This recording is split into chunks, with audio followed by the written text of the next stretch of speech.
예루살렘 성에 들어가신 종려주일이자 고난주간이 시작되는 날입니다. 예루살렘 성으로 들어가시는 예수님을 향해서 사람들은 옷을 깔고 종려가지를 흔들면서 열렬히 환영했습니다. 하지만 예수님의 예루살렘 입성은 제자들이나 군중들의 기대처럼 권력이나 부귀영화를 얻기 위함이 아닌 고난과 죽음을 위한 여정이었습니다. 즉 예수님의 예루살렘 입성은 인류를 구원하시려는 하나님의 뜻을 이루기 위한 마지막 결단이요 또 거룩한 선택이었다는 것입니다. 그 예수님의 고난으로 인해 모든 인류에게 구원의 길이 열렸고 또 하나님의 자녀가 되는 축복을 얻게 되었습니다. 따라서 예수님의 고난과 십자가가 없었다면 그 어떤 구원의 은총도 그리고 하나님의 자녀가 되는 축복도 이 땅 가운데는 없었을 것입니다. 그 은혜를 입어서 그리스도인 된 우리는 그러므로 이 놀라운 선물을 주신 예수님께 감사하며 우리의 모든 삶을 주님을 섬기며 사는데 힘써야 할 것입니다. 아멘. 이번 한 주간 동안 예수님의 고난과 죽음을 여러분이 깊이 묵상하심으로써 우리를 향하신 그 주님의 사랑을 더 깊이 깨달을 수 있기를 주의 이름으로 축복합니다. 아멘. 특별히 고난주간 동안 전교인 새벽 기도가 열리는데 예수님의 고난과 죽음을 주제로 말씀을 살펴보려고 합니다.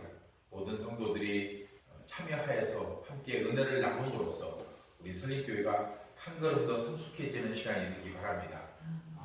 아멘이 약간. 아멘.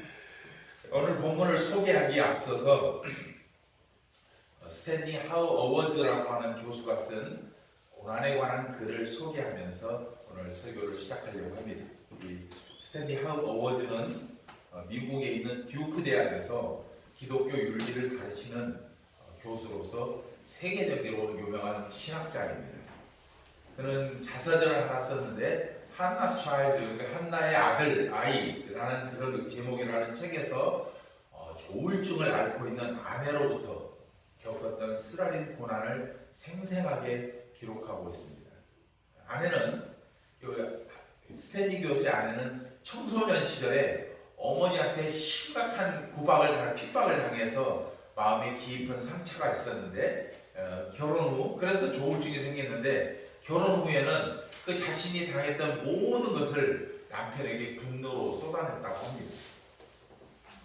그런데 남편을 아내가 공격하면 할수록 그녀의 조울증은 점점 심해져서 해소되는 게 더 심해져갖고 그처럼 매일같이 남편을 비난하고 공격하다가 결국 심장마비로 세상을 떠나게 됩니다. 스탠리 박사는 아내가 주는 스트레스를 받아가면서 겪었던 미칠 것 같은 외로움과 분노와 고통을 그 한나스 차일드라는 책에서 기록해 놓았습니다. 그런데 놀라운 것은 그처럼 고통스러운 상황에서도 학문적으로 심오하고 영적으로 풍성한 글들을 썼다는 사실이 우리를 놀라게 합니다. 유명한 분이거든요. 그래서 스탠리 교수는 자신이 겪었던 고난에 대해서 이렇게 말을 하고 있습니다. 여러분 잘 들어보십시오. 고난을 어떻게 이해하고 있는지를 알 수 있는 중요한 내용들이 들어있습니다. 사람들은 내가 고난에 관한 질문에 정확한 답을 갖고 있을 것이라고 생각합니다. 왜죠? 세계적으로 유명한 신학자고 또 영적으로 풍성한 사람이기 때문에. 그러나 나는 이 질문에 뭐라고 답을 해야 좋을지 전혀 알지 못합니다. 다만 신학자로 살면서 배운 것이 있다면 우리가 이런 질문에 답변하려고 들지 말아야 한다는 사실 정도입니다.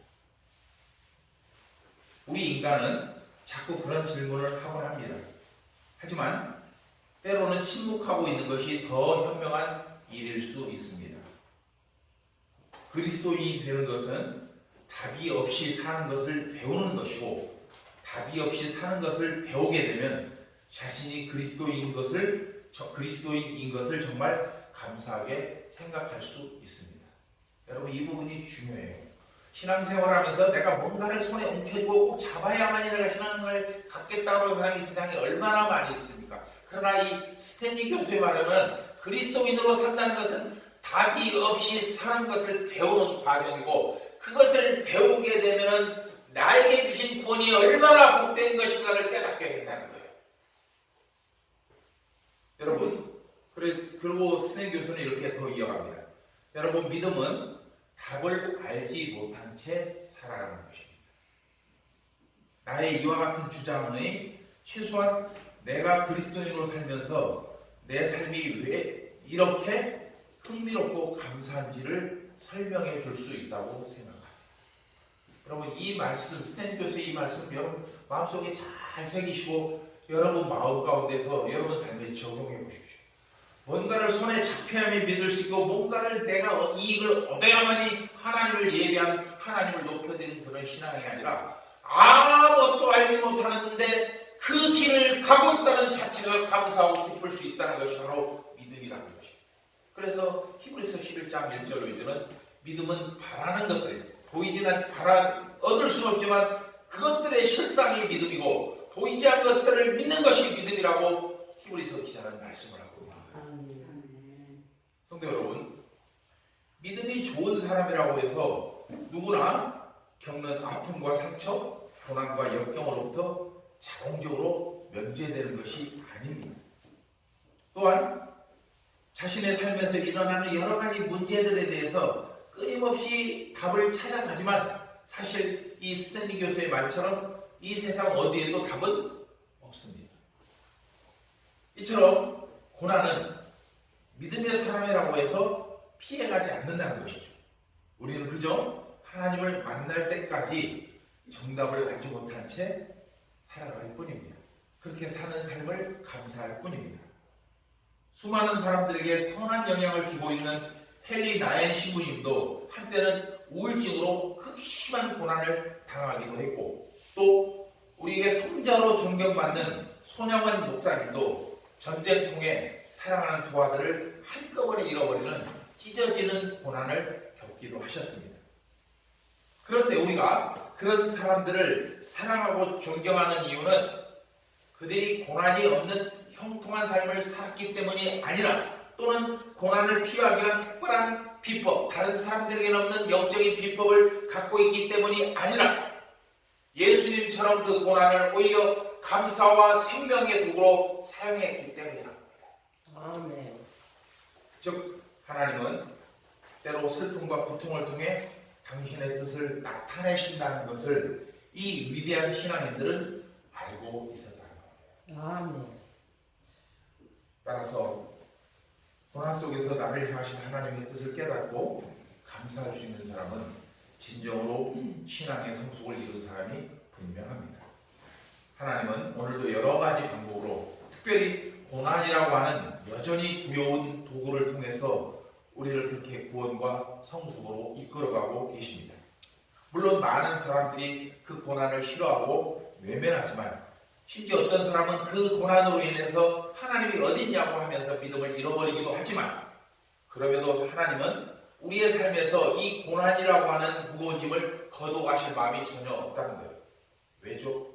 바로 그 고난의 길만이 우리를 참된 생명으로 인도하신다는 것을 하나님은 알고 계시기 때문입니다. 아멘. 그래서 우리가 부르는 찬송이나 복음성가 중에는 이 고난을 기쁨으로 감당하라고 요구하는 찬송가들로 가득 차 있습니다.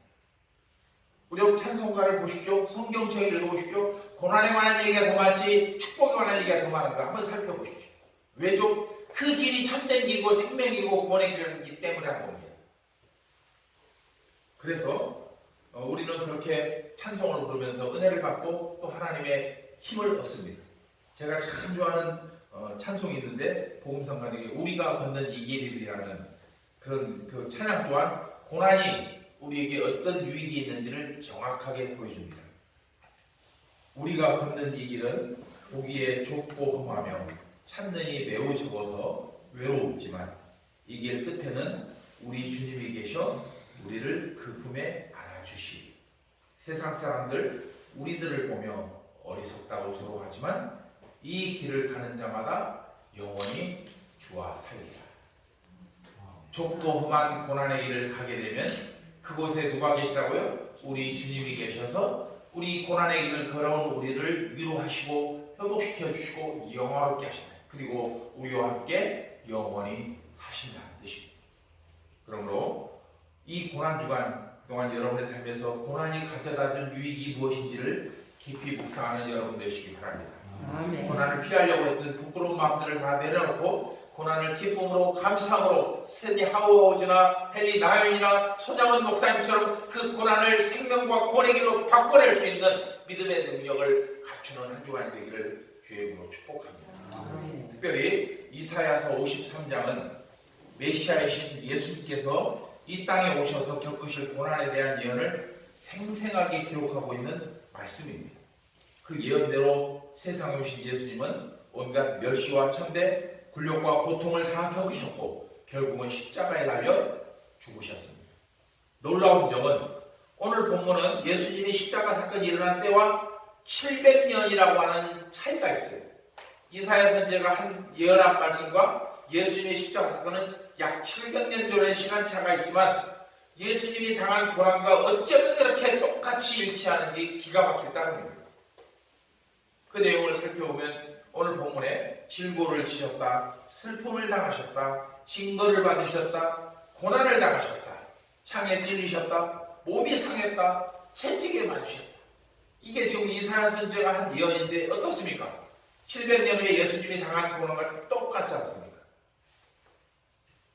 물론 우리는 이사야 선지자가 한 예언에 담긴 메시아의 고난을 100% 이해할 수가 없습니다. 그럴 필요도 없어요, 사실. 왜냐? 우리의 삶과 우리의 믿음의 수준 안에서 예수님의 고난을 이해하고 또 그 고난을 우리의 믿음의 능력으로 발전시켜내면 충분합니다. 예수님을 100% 알 필요가 없어요. 우리가 알고 있는 은혜만큼만 깨달으면 됩니다. 그렇다면 예수님은 왜 그토록 극심한 고난을 당하셨을까요? 또한 무엇 때문에 그렇게 혹독한 고통을 당하게 되셨을까요? 그리고 이사야 선지자는 메시아이신 예수님의 모습을 오늘 본문에서 어떻게 그리고 있으며 우리는 그것을 어떻게 이해할 수 있을까요? 먼저 이사야서는 비천한 인간이 되신 메시아의 모습을 그리고 있습니다. 이것을 일컬어서 신학 용어로 하나님의 자기 비하라고 합니다. 자기 스스로를 깎아내고 자기 스스로를 멸시하고 천대하는 행위를 가리키는 거죠. 왜죠? 메시아이신 지극히 전능하신 하나님이신 하나님께서 낮고 천하 이 땅에 오신 것은 스스로를 비하시킨 거라는 거예요. 오늘 본문을 보면 장차 메시아로 오실 예수님을 인간의 모습으로 그리고 있는데 그것도 비천한 인간의 모습으로 묘사하고 있습니다. 특히 오늘 본문에는 그라고 하는 표현이 자주 반복되는데 이 단어는 여호와의 종, 즉 메시아를 가리키면서 결국 누구에게 초점이 맞춰지고 있냐? 바로 예수 그리스도께 초점이 맞춰지고 있습니다. 그리고 오늘 본문 2절에서 이사야 선지자는 그 메시아를 일컬어 연한 순과 같고 마른 땅에 나온 뿌리라는 표현을 사용하고 있습니다.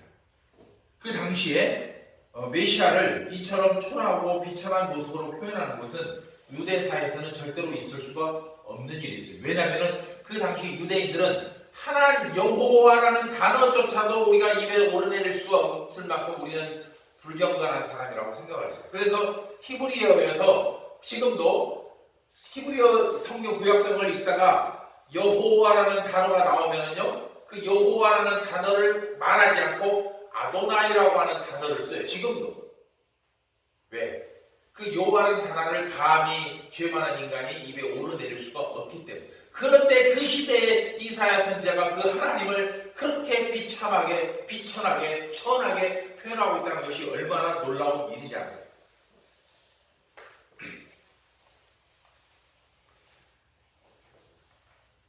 이사야의 예언대로 그런데 예수님은 메시아이신 예수님은 이 땅에 가장 비천한 모습으로 이 땅에 오셨습니다. 말구유에서 태어나셨고 천한 목수의 아들로 태어나셨으며 아무 힘도 없는 아기로, 연약한 아기로 태어났습니다. 그리고 아무도 알아주지 않는 갈릴리 나사렛에서 자랐습니다.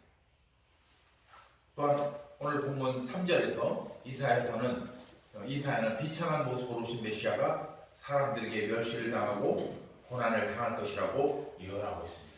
우리 3절 함께 읽어볼까요? 시작. 그는 멸시를 받아 사람들에게 버림받았으며 간고를 많이 겪었으며 질고를 하는 자라. 마치 사람들이 그에게서 얼굴을 가리는 것 같이 멸시를 당하였고 우리도 그를 기쁘게 여기지 아니하였도다.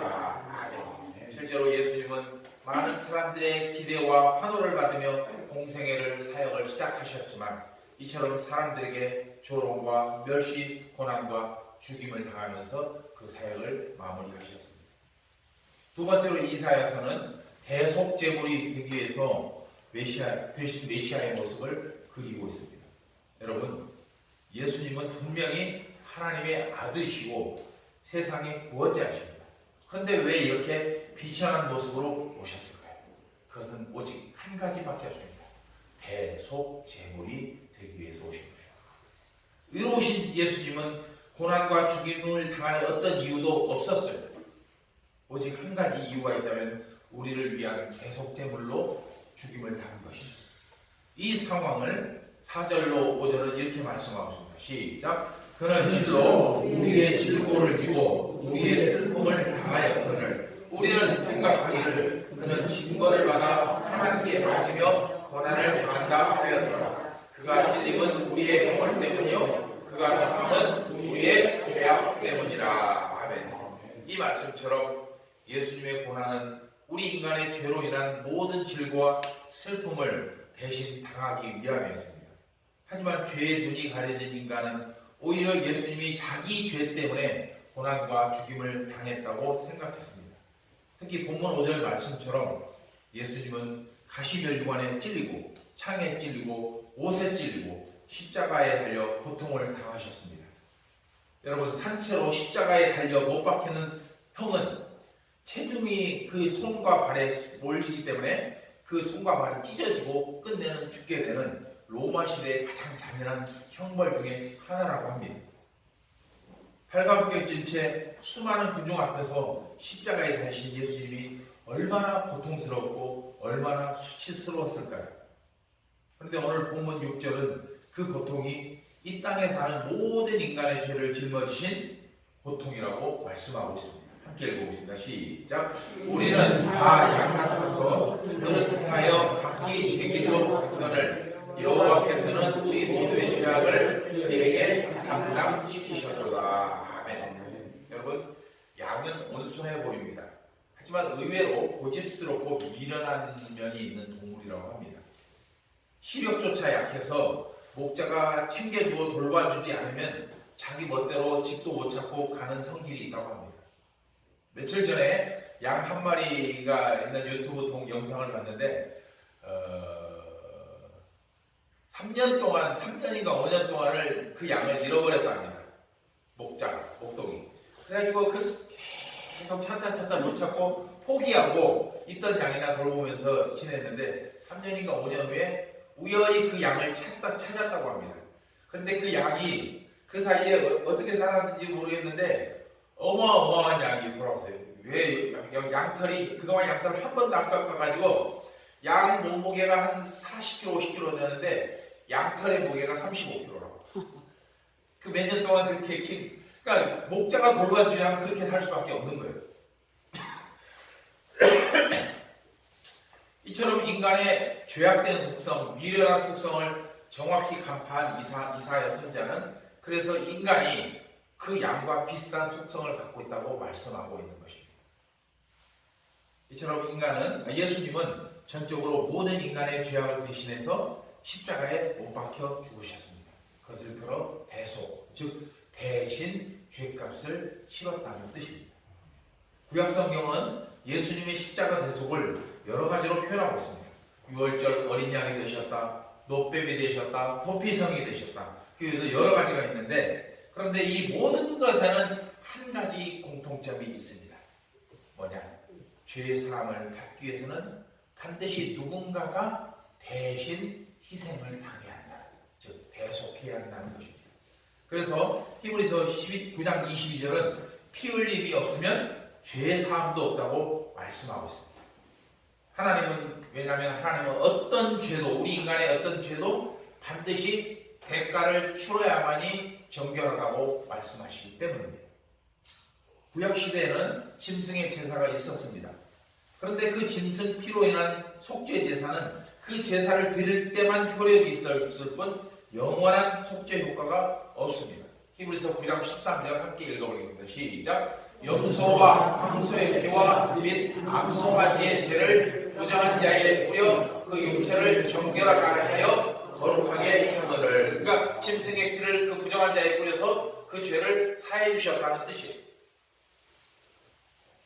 이에 하나님은 단 한 번밖에 없는 그런 것을 이제는 인간의 죄를 영원토록 용서하시기 위해서 하나님 자신이 속죄 제물이 되어서 이 땅에 오셨던 거죠. 그래서 성자 하나님이신 예수님께서 육신을 입고 이 땅에 오신 것입니다. 이에 우리는 그렇게 영원한 대속 제물이 되신 예수님을 통해서 구원을 얻었고 또 하나님을 아버지라 부를 수 있는 은혜를 얻게 된 겁니다.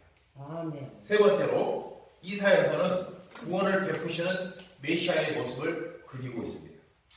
그렇게 예수님은 대속제물이 되어주심으로써 우리에게 인류 구원의 길을 열어주셨습니다. 이사야서 5장은 함께 다시 한번 읽어보겠습니다. 53장 5절 함께 읽겠습니다. 시작. 그가 찔림은 우리의 허물 때문이요 그가 상함은 우리의 죄악 때문이라. 그가 징계를 받음으로 우리는 평화를 누리고 그가 채찍에 맞음으로 우리는 나음을 받았도다. 아멘. 특히 이 본문 5절을 보면은 같은 표현이 4번씩이나 반복되는 거예요. 무슨 뜻이에요? 굉장히 중요하다는 거예요. 그게 뭐예요? 그와 우리. 즉 누구예요? 예수님과 메시아이신 예수님과 그리스도인 우리를 지금 표현하고 있는 겁니다. 즉 우리가 허물과 죄에서 자유를 얻게 된 것도 누구의? 예수님의 은혜이고 평화와 구원을 얻게 된 것도 예수님의 은혜라는 것을 강조하고 있는 말씀이죠. 하지만 여러분 이 말씀에서 우리라고 하는 표현을 잘못 이해하면은 구원에 대한 심각한 왜곡이 나타날 수 있음을 조심해야 합니다. 여러분 구원이라고 하는 것은 단체로 얻는 것이 아닙니다. 즉 누군가는 조금 구원을 받을 자격이 없고 누군가는 구원을 받을 자격이 있는데 그걸 한꺼번에 뭉뚱그려서 단체로 구원을 받는 게 아니에요. 누군가는 적당히 못 나갈 수 있는 그런 게 구원이 아니라는 거예요. 구원은 어떤 경우에도 예외가 없이 개인의 회개, 하나님 앞에 죄를 회개하는 회개와 내가 주를 믿나이다라고 하는 신앙 고백을 통해서 이루어지는 하나님과 나만의 특별한 영적 사건이라는 거예요. 제가 여러분에게 여러분 육신의 가족을 구원하기 위해 열심을 다해 기도하고 섬겨야 한다고 한 이유가 바로 여기 있습니다. 죽으면 완전히 남이 되어버리기 때문이에요. 여러분 살아있을 때 아무리 귀한 가족이라도 믿음이 없이 죽으면 결국 그는 나와 상관없는 남이 되고 맙니다. 그를 구원할 수 있는, 그에게 믿음을 줄 수 있는 유효기간은 오직 그가 살아있을 때까지 뿐이다. 그런 면에서 생각을 하면 우리가 살아있다는 것을 영적인 눈으로 바라보면 그것은 뭐냐? 하나님께서 우리에게 구원을 주시기 위한 기회의 시간입니다. 아멘. 따라서 사랑하는 가족이 남이 되지 않으려면 여러분은 가족을 구원하기 위해 최선의 노력을 하고 또 기도를 하고 섬겨야 할 것입니다. 물론 그 사람이 구원을 받고 안 받고는 나의 노력과 상관이 없습니다. 모든 판단은 하나님께서 하실 것입니다. 따라서 오늘 본문 5절 말씀을 좀 더 정확하게 이해하려면 이렇게 내용을 바꿔서 읽어보셔야 됩니다. 함께 읽어보겠습니다. 시작. 그가 찔림은 나의 허물 때문이요 그가 상함은 나의 죄악 때문이라. 그가 징계를 받고 내가 평화를 누리고 그가 채찍에 맞음으로 나는 나음을 받았다. 아멘. 여러분 예수님이 누구 때문에? 우리 때문이 아니라 나 때문이라는 거예요. 나 때문에 채찍이 맞고 나 때문에 죽임을 당하셨다는 거예요. 세계적인 화가 네덜란드 출신 렘브란트라고 하는 분이 계십니다. 그분은 우리도 알고 있는 것처럼 신실한 그리스도인인데 그래서 성경에 나타난 사건들을 명화로 많이 그려서 많은 사람들이 큰 은혜를 준 사람으로 유명합니다. 그 렘브란트가 그린 작품 중에 십자가라고 하는 그림이 있습니다. 십자가. 지금 왼쪽에 보이는 게 십자가고 오른쪽은 렘브란트가 자신을 그린 자화상이에요. 근데 이 십자가 그림을 자세히 보면은 예수님의 발 밑에 베레모를 쓴 사람이 있어요. 그 사람이 지금 십자가를 세우고 있는 모습을 볼 수 있습니다. 그 베레모를 쓴 사람이 누구처럼 보입니까? 여러분 이 그림을 통해서 오늘 큰 은혜 받으시기 바랍니다. 그 그림 베레모를 쓰고 그 조그맣게 보이는 사람이 바로 렘브란트 자신입니다. 베레모를 지금 제가 그래서 옆에 렘브란트 자화상을 제가 보여준 이유가 얼굴이 닮지 않았어요? 즉 무슨 말이야? 렘브란트는 자기 자신이 예수님을 십자가에 못 박고 자기 자신이 예수님을 죽였다라는 표현을 이렇게 그림으로 표현하고 있다는 거예요. 이와 같은 신앙 고백이 있는 사람만이 우리는 구원을 받을 수 있습니다. 무리만 그리스도인으로는 결코 구원을 받을 수 없다는 뜻입니다. 내가 얼마나 흉악한 죄인이고 그런 나를 위해서 예수님께서 어떤 일을 행하셨는지를 깨닫고 그 사실을 믿음으로 인정해야만이 구원을 받게 된다는 것을 우리는 이 그림을 통해서 깨달아야 됩니다. 하지만 믿음이 없는 사람들은 이 같은 구원의 진리가 부담스럽고 어리석게 느껴집니다. 왜냐하면 법보다 주먹이 가깝다고 생각하기 때문입니다. 지금 당장 구원을 받지 않아도 반대로 지금 당장 죄를 지어도 들키지만 않는다면 살아가는데 아무 지장이 없다고 생각하기 때문입니다.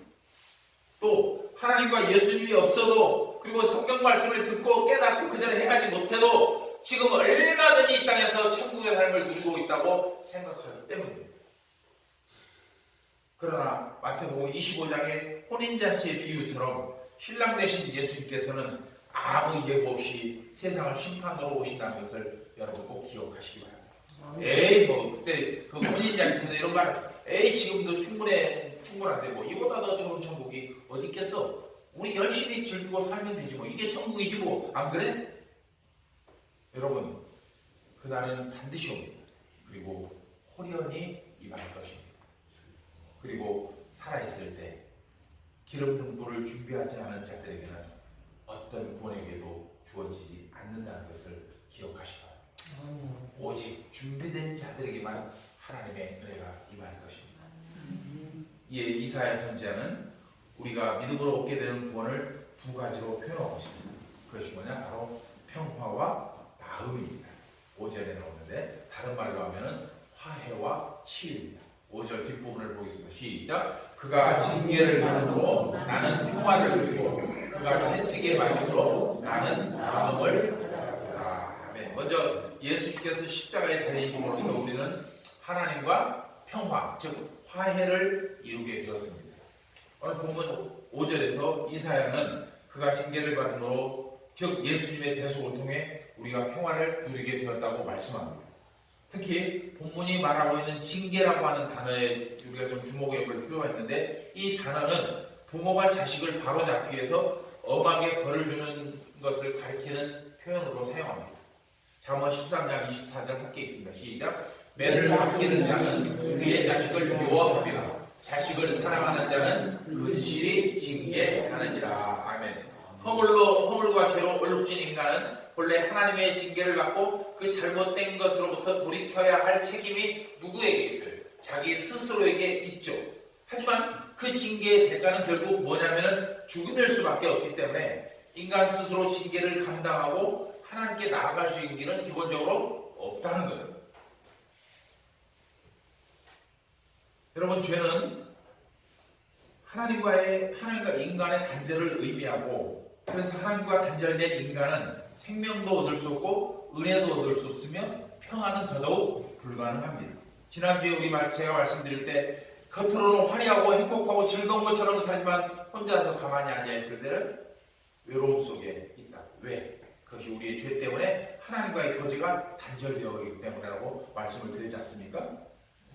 그런데 이처럼 단절된 하나님과 인간의 화해는 오직 한 분 대제사장만이 그 일을 중재할 수 있는데 오늘 본문을 보면 그 메시아신 예수님께서 우리의 대제사장이 되어주신 겁니다. 따라서 구원받은 우리가 감사해야 할 이유는 우리가 받을 징계를 대제사장이신 예수님이 대신 받으심으로써 하나님께 나아갈 수 있게 되었고 이로써 하나님과의 관계가 온전하게 회복되었기 때문입니다. 아멘. 로마서 5장 10절 함께 읽습니다. 시작. 곧 우리가 원수 되었을 때 그의 아들의 죽으심으로 말미암아 하나님과 화목하게 되었은즉 화목하게 된 자로서는 더욱 그의 살아나심으로 말미암아 구원을 받을 것이니라. 아멘. 여기에 곧 우리가 가로를 치고 하나님과 원수 되었을 때 이렇게 하면 얘기가 좀 더 빠르겠죠. 바로 이것이 복음의 핵심입니다. 그러므로 세상의 어떤 조건도 소용이 없습니다. 오직 복음의 진리만이 우리를 죄로부터 사망으로부터 지옥의 형벌로부터 구원해낼 수 있다는 겁니다. 여러분, 세상의 모든 것은 결국 소멸됩니다. 그래서 우리가 마지막 순간까지 붙들어야 할 진리는 오직 예수님의 십자가뿐이라는 것을 기억하시기 바랍니다. 아멘. 이처럼 예수님을 통해 하나님과의 화목을 이룬 성도는 그리고 한 걸음 더 나아가서 인간의 관계 속에서 화해가 당연하게 나타나야 돼요. 지난주에 뭐라고 해서 소유에서 연합으로 말씀드렸죠? 그게 뭐였어요? 두 번째 말할 때 하나님과 수직적인 화해가 이루어진 사람은 인간과의 수평적인 화해가 일어나야 된다고 그랬죠. 바로 이겁니다. 바로. 왜냐하면 죄는 하나님과 인간뿐 아니라 인간과 인간 사이를 단절시키기 때문입니다. 예수님께서 십자가를 통해 그 단절을 풀어내신 겁니다. 에베소서 2장 16절에서 이렇게 말씀합니다. 시작. 또 십자가로 이 둘을 한 놈으로 하나님과 화목하게 하려 하시리라. 원수된 것을 십자가로 소멸하시고. 아멘. 가정과 사회에서 심지어 교회 안에서 일어나는 수많은 갈등과 분쟁 또한 오직 십자가 안에서 용서하고 사랑함으로 연합과 화목을 이룰 수 있다는 것을 말씀하고 있습니다. 두 번째로 예수님께서 채찍에 맞으심으로 우리의 모든 삶의 문제들이 치유되었습니다. 여러분, 십자가는 세상의 모든 아픔을 치유하고 회복시켜 줍니다. 우리를 억압하는 영육간의 상처, 온갖 문제와 고통으로부터 해방시켜 줍니다. 그렇습니다, 여러분. 십자가는 치유의 능력입니다. 육신의 질병을 치유하고 마음의 상처를 치유하고 각종 인생의 문제를 치유하는 능력을 갖고 있습니다. 어린이들이 즐겨 부르는 복음 찬송처럼 사람을 보고 세상을 보면 만족함이 없지만 예수님의 십자가를 바라보면 만족할 수가 있는 것입니다. 우리 삶을 어렵게 만드는 문제가 해결되어서 만족한 게 아닙니다. 예수님의 십자가를 보면 어떤 현상이 일어나냐? 내 삶을 엄습하는 삶의 문제가 작아 보이기 때문에 감사하고 만족할 수 있다는 것. 그러므로 여러분, 예수님의 십자가를 의지하여 하나님 앞에, 하나님의 보좌 앞에 담대히 나갈 수 있기를 주여로 축복합니다. 예수님께서 몸소 고난을 당하셨기에 우리 또한 그 예수님께 진실한 마음으로 다가갈 수 있게 되었기 때문입니다. 만일 예수님께서 고난을 당하지 않으셨다면 예수님은 세상 사람들이 말하는 신과 전혀 다를 것이 없습니다. 여러분, 이 세상에 있는 신 중에 우리를 살리기 위해서, 인간을 살리기 위해서 고난을 당하시고 죽음을 당한 신이 이 세상에 어디가 있습니까? 단 한 명도 없습니다. 오직 한 번 우리 주 예수 그리스도밖에 없음을 기억하시기 바랍니다. 아멘. 예수님은 하나님이심에도 인간의 모습으로 오셨고 고난과 죽임을 당하셨기 때문에 우리가 그분을 믿고 따르고 의지할 수가 있는 것입니다.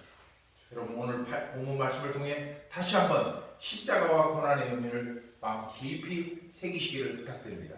그래서 하나님과 사람들과의 화해로 연결시키고 여러분 주변을 진정한 평화 축복으로 가득가득 채워나갈 수 있기를 바랍니다. 아울러 수시로 다가오는 고난에도 좌절하거나 낙심하지 말고 예수님의 십자가를 바라보며 그 안에서 위로와 평안을 누릴 수 있기를 바랍니다. 아까 말했던 중요한 게 있어요. 우리 삶의 고난과 역경은 여전히 그대로 있지만 예수님의 십자가를 바라보고 십자가의 은혜를 깨닫게 되면 무엇이 된다? 그 우리의 삶의 고난과 역경이 작아 보이게 된다. 왜? 그보다 더 큰 광명한 은혜를 우리가 입었기 때문입니다.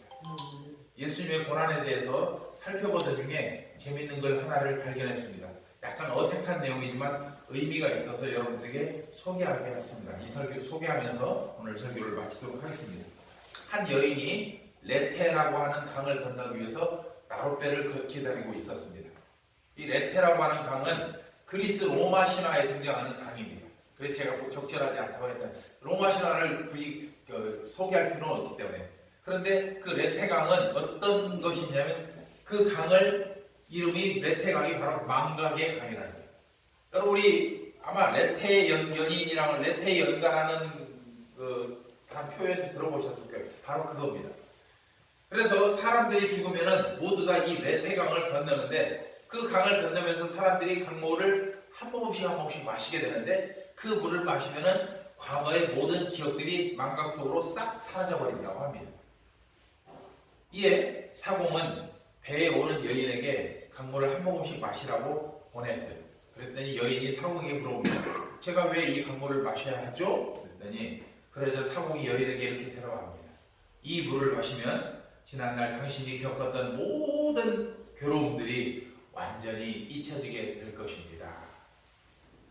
그동안 인생이 고난과 슬픔으로 점철된 삶을 살았던 그 여인은 사공의 말에 반가운 표정을 지으며 기꺼이 강물을 마시겠다고 말을 했습니다. 그러자 사공이 다시 한마디를 말합니다. 다만 이 강물을 마시기 전에 기억하십시오. 이 강물을 당신이 마시면 과거에 슬프고 고통스러웠던 기억뿐 아니라 행복했던 기억도 모두 잊혀진다는 것을 기억하십시오. 이렇게 말했습니다. 사공의 말을 들은 여인이 한참을 망설이다가 그럼 저는 강물을 마시지 않겠습니다. 라고 대답했습니다. 이 내용이 바로 그리스 신화의 한 부분입니다. 하나님의 말씀을 전하면서 다른 신화를 소개하는 것이 적절하지는 않지만 이걸 인용한 이유가 있습니다. 여러분도 그 이유를 짐작할 수 있을 것입니다. 여러분, 우리의 삶에서 고난과 역경은 피할 수 없는 숙명과도 같습니다. 그런데 그처럼 수많은 고난과 역경 가운데도 불구하고 여러분들이 하루하루를 살아가는 것은 뭐 때문에? 그런 고난을 넉넉히 덮을 수 있는 행복했던 기억과 앞으로 잘 될 것이라는 소망이 있기 때문이에요. 안 그렇습니까? 아무리 힘들었어도 그냥 그때를 생각하면 그때가 좋았어 하면서 위로받고 앞으로 잘 살 거야 라고 소망을 갖기 때문에 그렇게 된다는 거예요. 여인이 강물을 안 마셨던 이유가 바로 여기 있었던 겁니다. 하지만 여러분, 우리 그리스도인의 행복한 기억은 세상의 것과 달라야 합니다. 우리를 구원하시고 우리의 은혜를 베풀으시고 우리를 축복하시고 끝까지 우리와 동행하시는 주님이 우리의 행복과 기쁨의 근원이 되어야 한다는 거예요. 그 예수님께서 우리를 위하여 세상과 싸워 이기셨다고 선포하셨기 때문입니다.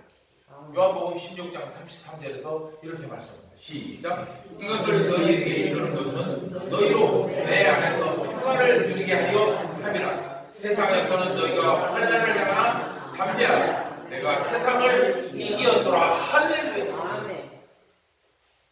여러분, 참으로 힘든 세상, 고난과 슬픔이 많은 세상입니다.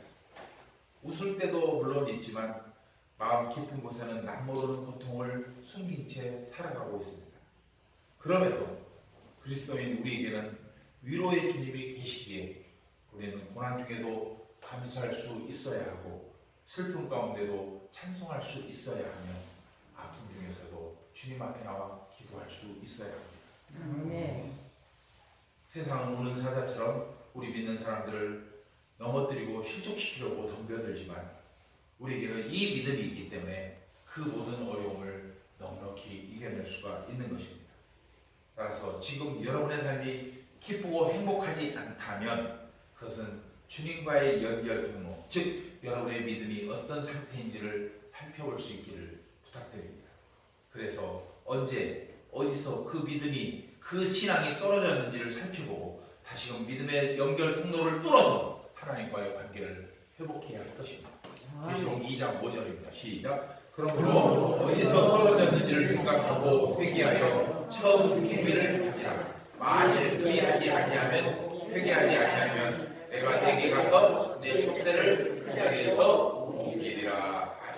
그 해법은, 해결 방법은 오직 한 가지, 화해와 치료의 근원이 되신 예수님과의 관계를 회복하는 길밖에 없습니다. 2020년 고난 주간에 주시는 말씀을 통해 여러분 자신의 믿음을 정확히 판단하고 회복하는 복된 여러분 되시기 바랍니다. 또한 고난을 주간을 맞아서 내일부터 열리는 특별 새벽 기도를 통해 하나님과의 완전한 화해와 치유를 누리는 은혜가 여러분들에게 있기 바랍니다. 기도하겠습니다.